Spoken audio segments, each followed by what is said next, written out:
অনেকগুলো মন্দির কিন্তু পাহারা দিচ্ছে মাদ্রাসার ছেলেরা। মারা গিয়েছে হিন্দু, সে কিন্তু রাজনৈতিক পরিচয়ে মারা গিয়েছে, কোন সংখ্যালঘু সেই হিসেবে মারা যায়নি। তো এক ব্যক্তি রাজনীতি করবে, রাজনীতির যখন সে ফায়দা হাসিল করবে, যখন তার পরাজয় হবে, প্রতিপক্ষ যখন তাকে অ্যাটাক করবে, তখন সে রাজনৈতিক পরিচয়টাকে লুকিয়ে সে সংখ্যালঘু পরিচয় দিবে। এটা ডাবল স্ট্যান্ডার্ড নীতি কেন? তার মনে হয়েছে যে ছাত্রলীগের কিছু নেতাদেরকে নিয়ে যেতে হবে ওনার শক্তি বাড়ানোর জন্য। উনি কিভাবে ছাত্রলীগরে এইভাবে ব্যবহার করতে পারেন? আমার বিশ্বাস এই আজিজুল সাহেবও হয়তো ছাত্রলীগের ব্যাকগ্রাউন্ডের হবেন।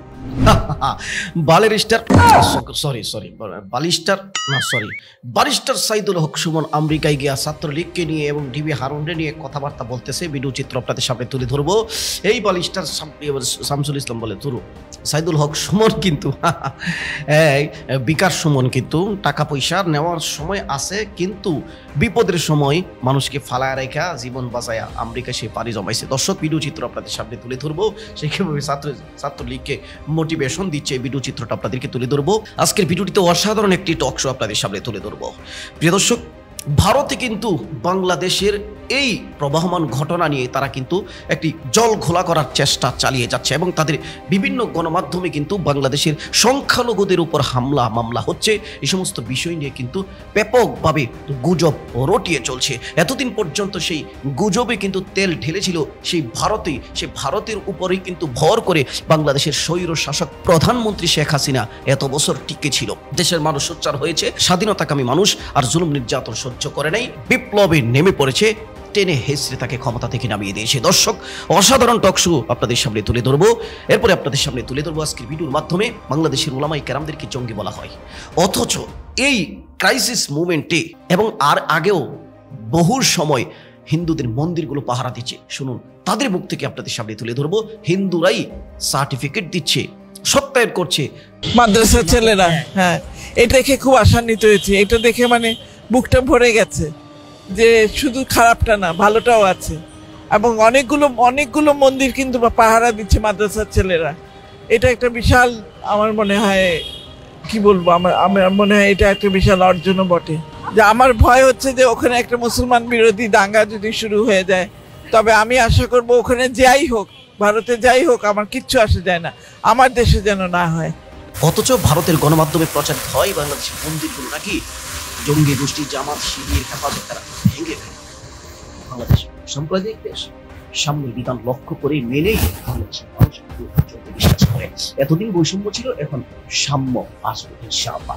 দর্শক, তো চলুন এখন আপনাদের সামনে তুলে ধরি সেই অসাধারণ দর্শক। তারাও ষড়যন্ত্র করছে, তারাও চক্রান্ত করছে, হয়তো পুরনো পাপ ঢাকার জন্য নতুন করে এই দেশে অস্থিতিশীলতা সৃষ্টি করে তারা আওয়ামী লীগের এজেন্ডা বাস্তবায়নের জন্য তারা উঠে পড়ে লেগেছে। যেই ব্যক্তিটা মারা গিয়েছে হিন্দু, সে কিন্তু রাজনৈতিক পরিচয়ে মারা গিয়েছে, কোন সংখ্যালঘু সেই হিসেবে মারা যায়নি। তো এক ব্যক্তি রাজনীতি করবে, রাজনীতির যখন সে ফায়দা হাসিল করবে, যখন তার পরাজয় হবে, প্রতিপক্ষ যখন তাকে অ্যাটাক করবে, তখন সে রাজনৈতিক পরিচয়টাকে লুকিয়ে সে সংখ্যালঘু পরিচয় দিবে। এটা ডাবল স্ট্যান্ডার্ড নীতি কেন?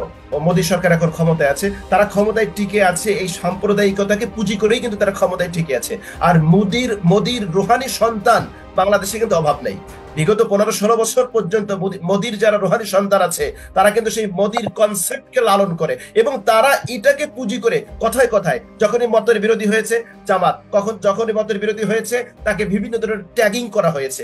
বাংলাদেশ নতুন করে স্বাধীন হওয়ার পরে সর্বপ্রথম আমরাই স্পিচ দিয়েছি যে আমাদের পেজগুলো, আমাদের আইডি গুলো, এমনকি আমাদের দায়িত্বশীল পর্যায়ে যারা আছে, চরমনাই পীর সাহেব বলেন, তারপরে হেফাজত ইসলাম বলেন, খেলাফত আন্দোলন বলেন, খেলাফত মজলিস বলেন, জামাত ইসলাম বলেন, এমনকি চলমান যে রাজনৈতিক দলগুলো আছে, প্রত্যেকটা জায়গা থেকে প্রত্যেকে মেসেজগুলো দিয়েছে যে যেই গেম সংখ্যালঘুদেরকে নিয়ে খেলে, আমরা আসলে এখন আর সংখ্যালঘু আমরা বলতে চাই না, সংখ্যালঘু শব্দটাকে আমাদের ডিকশনারি থেকে ডিলিট করা দরকার।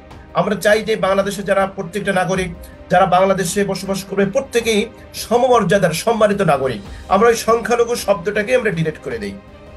তো এখন আলোচনার স্বার্থে আমাদেরকে বলতে হয় যে আমাদের দেশে সংখ্যালঘু শব্দটা যে ডিলিট করতে বলছেন, এটা বড় একটা মন্তব্য করেছেন একজন ইসলামিক স্কলার হিসেবে। আপনি কি এটা আসলে মনে ধারণ করেন যে আমাদের দেশে নাগরিকদের কাউকে আমরা, এবং আমাদের ইসলাম কি বলে, আমরা কি কোনো একটা জাতিকে, কোনো একটা মানুষের গোষ্ঠীকে আমরা ছোট করে ভাববো আর আমরা বড় হবো, এরকম কোনো কিছু আছে কিনা আমাদের ধর্মে, এবং আপনারা সেটা কি আসলে মনে লালন করেন কিনা, এটা একটু শুনতে চাই। আমি তাহলে আপনার এই পয়েন্টটাই আমি আগে ফাইন্ড আউট করি, পরে আবার আলোচনায় যাই। এটা আমাদের হৃদয়ের একেবারে একান্ত হৃদয়ের গহীনের কথা, যেখানে সংখ্যালঘু বলতে কিছু নেই। ইসলামের সংখ্যালঘু সংখ্যাগুরু এরকম কোনো কিছুই নেই। ইসলাম সবাইকে সমান মর্যাদা দিয়েছে। আল্লাহ সুবহানাহু ওয়া তাআলা কোরআনে কারীমের মধ্যে বলছেন, ওয়ালাকাদ কাররামনা বানি আদম, আমি আদম সন্তানকে সম্মানের আসলে অধিষ্ঠিত করেছি। এই জায়গায় কিন্তু কোনো পার্থক্য করা হয়নি যে কে হিন্দু, কে মুসলিম, কে কাফের, কে অমুক তমক, কোনো কিছুই করা হয়নি। আল্লাহ বলছেন আমি মানব সন্তানকে সম্মানের জায়গায় অধিষ্ঠিত করেছি, সম্মানিত করেছি। সুতরাং মানুষ হিসেবে অবশ্যই সে রেসপেক্ট পাওয়ার দাবিদার, সে সম্মান পাওয়ার দাবিদার। আর বাংলাদেশে যারা জন্মগ্রহণ করে আমরা জোর দাবি জানাচ্ছি, এবং এটা শুধুমাত্র আমাদের মুখের কথা নয়, আমরা যারা ইসলামকে ফলো করি, ইসলামের রুলস যারা আমরা মানতে বাধ্য, আমরা অবভিয়াসলি আমরা এটা বলি যে সংখ্যালঘু এই শব্দটা ডিলিট করা হোক, এবং আমরা প্রত্যেকে বাংলাদেশে একজন সম্মানিত নাগরিক হিসেবে দেখতে চাই। আর না দেখার কোনো সুযোগ নেই, অ্যাজ এ মুসলিম হিসেবে এর বাইরে যাওয়ার কোনো সুযোগ নেই। আমি আপনাকে কোট করছি আবু দাউদ হাদিস নাম্বার 3052, নবী করিম সাল্লাল্লাহু আলাইহি ওয়াসাল্লাম বলেছেন, আলা মান যালাবা মুআহাদান আও আবিন তাকাসাহু আও কাল্লাফাহু ফাওকা তাকাতি আও আখাযা মিনহু শাইআন বিগাইরি তিবি নাফসিন ফাআনা হাজিজুহু ইয়াওমাল কিয়ামা। নবীজির বাণীটা একটু শোনেন, নবীজি কি বলেছেন? সাবধান, জেনে রেখো, যে ব্যক্তি কোনো মুসলিম সংখ্যাগরিষ্ঠ দেশে যারা নন মুসলিম থাকবে তাদের উপর যে ব্যক্তি কোন জুলুম করবে, আবিন তাকাসাহু, অথবা তাদের কোন অধিকার কম দিবে, আও কাল্লাফাহু ফাওকা তাকাতি, অথবা তাদের সাধ্যের বাইরে কোনো কিছু চাপিয়ে দেবে, অথবা তাদের সন্তুষ্টি ছাড়া তাদের কোনো সম্পদ তারা লুট করবে, চুরি করবে, যে কোনো ভাবে নিয়ে নেবে, ফাআনা হাজিজুহু ইয়াওমাল কিয়ামা। নবীজি বলেছেন আমি ওই সম্প্রদায়ের পক্ষে হয়ে এই মুসলমানের বিরুদ্ধে আল্লাহর আদালতে মামলা ঠুকে দেব। আল্লাহু আকবার। এমন বাণী আপনি কোথায় পাবেন সাগর ভাই? যদি আপনি মুসলিম কনসেপ্টকে যদি এত চমৎকার বাণী আমাদের নবী দিয়েছেন, এরপরেও কেন আমাদের দেশে এই ধরনের ঘটনাগুলো ঘটছে? তো কারা ঘটছে, এর পেছনে কারণ কি, এখানে একটু ছোট্ট করে বলবেন। আজকে বিস্তারিত অনেক আপনি চমৎকার বলেছেন, এ নিয়ে আরো অনেক কথা বলবো। প্রথম যে আমি কথা বলি, আমি জানি যে আমি কয়েকটা পয়েন্ট আমি একটু ফাইন্ড আউট করি। নাম্বার 1, আমরা জানি যে বিজেপি ভারতের বিজেপি যারা আছে, মোদী সরকার এখন ক্ষমতায় আছে, তারা ক্ষমতায় টিকে আছে এই সাম্প্রদায়িকতাকে পুঁজি করেই কিন্তু তারা ক্ষমতায় টিকে আছে। আর মোদীর রুহানি সন্তান বাংলাদেশে কিন্তু অভাব নেই। বিগত 15-16 বছর পর্যন্ত মোদীর যারা রুহানি সন্তান আছে তারা কিন্তু সেই মোদীর কনসেপ্টকে লালন করে, এবং তারা এটাকে পুঁজি করে কথায় কথায় যখনই মতের বিরোধী হয়েছে জামাত, যখনই মতের বিরোধী হয়েছে তাকে বিভিন্ন ধরনের ট্যাগিং করা হয়েছে, তাকে ব্লেমিং করা হয়েছে, এবং এই সংখ্যালঘু তাদের অত্যাচার তাদেরকে পুঁজি করেই তারা কিন্তু ক্ষমতায় টিকে আছে। নাম্বার 2, এটা হচ্ছে শেখ হাসিনার প্ল্যান সি। তার অনেকগুলো প্ল্যান ছিল।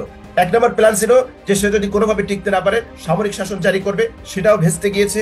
2 নম্বর প্ল্যান ছিল যে প্রধান বিচারপতিকে দিয়ে সে একটা এই সরকারকে বাতিল বা একটা অবৈধ ঘোষণা করবে, সেটাও শেষ হয়ে গিয়েছে। এখন প্ল্যান সিতে আছে যে এই যারা এদেশের যারা নন মুসলিম আছে, হিন্দু আছে বা অন্যান্য সম্প্রদায় আছে, তাদের হামলাকে উস্কে দিয়ে গুজব ছড়িয়ে সে তার স্বার্থকে হাসিল করতে চাইবে। এমনকি ভারতকে এই বাংলাদেশে আগ্রাসন চালানোর জন্য তার একটা নীল নকশা আছে। আমরা তার এটার বহিঃপ্রকাশ এখানে দেখতে পাচ্ছি। আমি এখানে যে কথাটি বলতে চাই যে এটা হচ্ছে আওয়ামী লীগের একটা পুরনো কৌশল। তারা এই কৌশলকে কাজে লাগিয়ে সব সময় তারা এই ক্ষমতায় টিকে থাকা বা ক্ষমতা টিকে থাকার জন্য পাকাপোক্ত তারা এই কৌশলটা অবলম্বন করেছে। ব্যারিস্টার সাইদুল হক সুমনের ভিডিওটা দেখবেন না, সবাই বেশি হয়ে গেছে। চলেন, ছাত্রলীগের পক্ষে কথা বলছি, যে ছাত্রলীগের কারণে রক্তক্ষরণ হচ্ছে বলছি, তাদেরকে আরেকটা কথা আমি বলতে চাই। আপনারা এখানে আরো 2 জন মানুষ আছেন যারা এই লাইটের ভিতরে নাই, তারা এই লাইট থেকে বের হয়ে গেছেন, অথচ তারাও কিন্তু হারুন সাহেবের চেয়ে কম দায়ী না। আপনারা জানেন যে হারুন সাহেবের সাথে ঝামেলাটা হয়েছে, আজিজ সাহেব হারুন সাহেবের সাথে বাকবিতণ্ডা করতে গেছেন। তখন উনি কি করলেন, উনি মহামান্য রাষ্ট্রপতির সহকারী একান্ত সচিব হয়েও তার মনে হয়েছে যে ছাত্রলীগের কিছু নেতাদেরকে নিয়ে যেতে হবে ওনার শক্তি বাড়ানোর জন্য। উনি কিভাবে ছাত্রলীগরে এইভাবে ব্যবহার করতে পারেন? আমার বিশ্বাস এই আজিজুল সাহেবও হয়তো ছাত্রলীগের ব্যাকগ্রাউন্ডের হবেন, নাইলে তো মহামান্য রাষ্ট্রপতির হয়তো এই জায়গায় পর্যন্ত যাওয়ার কথা না। কিন্তু উনার কি একবারও বুক কাঁপলো না যে আমি কিভাবে ছাত্রলীগের এই দুধ বা কলা ছেলেদেরকে যারা জীবনে মাত্র শুরু করছে তাদেরকে কিভাবে আমি নিয়ে যাই এই ছাত্রলীগকে কি এইটা ব্যবহার করার জন্য, যে আপনি কোন ধরনের ঝামেলা হইলে ছাত্রলীগকে নিয়ে যাবেন। এখন যারা সফল তারাই যদি ছাত্রলীগকে যদি এইভাবে ব্যবহার করতে চান, তাহলে ছাত্রলীগকে বাঁচানো তো দূরের কথা, প্রতি সপ্তাহে সপ্তাহে রক্তকরণ হবে। আর আমি ছাত্রলীগের ভাইদের উদ্দেশ্যে একটা কথা বলতে চাই, দেখেন একটা জিনিস খেয়াল করে দেখেন, আজকে সাসপেন্ড করা হয়েছে হচ্ছে গিয়ে আপনার হারুন সাহেবকে সাসপেন্ড করা হয়েছে। আপনারা আমরা কেউই জানি না তারা ভবিষ্যতে কোথায় যাবেন, কিন্তু যে ছাত্রলীগের ছেলেরা মার খাইলো তারা এই যন্ত্রণা নিয়ে, বিসিএস তো দূরের কথা, এই ছেলের তো এই ছাত্রলীগের সাংগঠনিক সম্পাদক বা যারা যারা মার খাইছেন তাদের তো এখন জীবন চালানোই কঠিন হয়ে যাবে। আর এই যে হাসপাতালের খরচটা কে দিবে? আজকে হারুন সাহেব যদি মার খাইতেন হাসপাতালের খরচ দিত পুলিশ ডিপার্টমেন্ট, আজিজুল সাহেব যদি মার খাইতেন তাহলে হাসপাতালের খরচ দিত সরকার, অ্যাডমিনিস্ট্রেশন, রাষ্ট্রপতি ভবন থেকে এই খরচ হইত।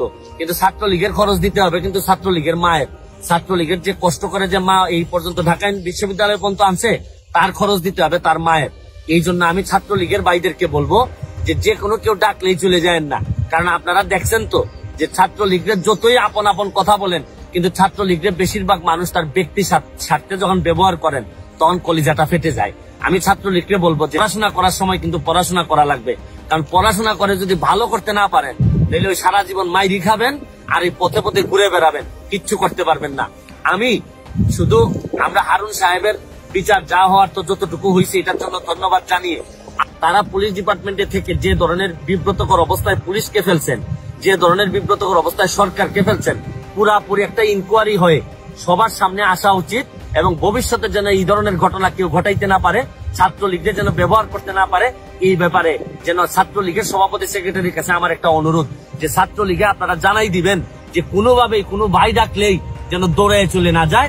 আপনারা কোনো বিচারে থাকতে পারেন, সালিশে থাকতে পারেন যেখানে অন্যান্য নেতৃবৃন্দ থাকেন, কিন্তু অমুক ভাই বললেই দৌড় দিয়ে বারডেমে চলে যেতে হবে, দৌড় দিয়ে এইসব জায়গায় যেতে হবে।